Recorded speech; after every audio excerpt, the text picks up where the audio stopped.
Hello and welcome back to another film review video, and for this one I went to see it in 3D.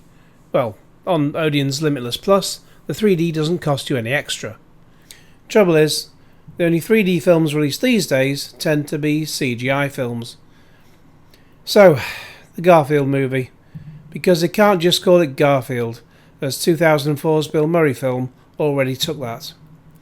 Either way, it's the return of the Ginger Tom, this time played by Chris Pratt, who craves pizza and lasagna like it's going out of fashion, as long as it's not Tesco's finest horse meat for the latter. Again, Odie the dog never speaks, and following a brief series of slapstick scenes to appease the kids, including Garfield using the canine's tongue as a bungee rope, it's time for a bit of plot. His dad allegedly abandoned him in a cardboard box by the side of the road. Luxury! My dad left me middle at the road. Anyway, a chance encounter with human John in an Italian restaurant leads to the pair bonding over the feline's favourite foods, as he declares, "And that's how I adopted John." Garfield is very much the everyman, given how he hates Mondays, and I agree we should skip straight to Tuesdays, or just have weekends only. There's a few basic laughs, such as the lead introducing himself as "Call me Garfield, Mr. Garfield," or G-Money, and a character playing with a rubber ball in prison, just like The Great Escape. Better gags which would go over the heads of kids include referring to an Australian animal with the name Daniel Day Possum, and John phoning a customer service line which, after a very long intro, offers press 1 for a lost cat, so he presses 1, press 2 for the colour orange, so he does that, and then tells him, "There are 1,046 people ahead of you in the queue. Your call is important to us." Now, kids aren't going to get that at all.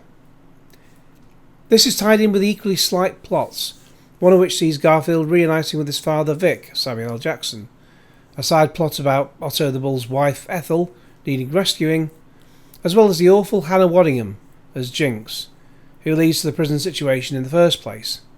I didn't care to remember much else about that side of the story, but it's safe to say she hates Garfield and co. If you're wondering whether to go and see this in 3D, that aspect is completely unnecessary. Apart from the scene where he's trying to board a train and getting flung to and fro above it, there's nothing to write home about, as nothing else comes out of the screen. What a pointless endeavour. In fact, you could largely say that about the film as a whole. It's not terrible, but it's also far from great, and if it hadn't been invented, you wouldn't be asking for it to be made. To that end, see how quickly it bombs when it releases on Friday.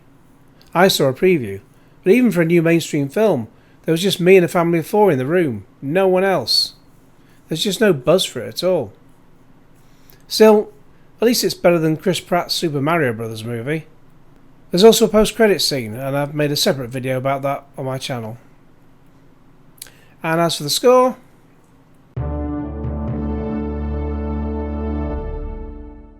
okay, thanks very much for watching. Please like this video, share it with your friends, subscribe if you haven't already, click on the bell for all notifications, and yeah, leave a comment and let me know if you like my film reviews. And if you don't like them, don't comment. Thank you. Cue Genesis.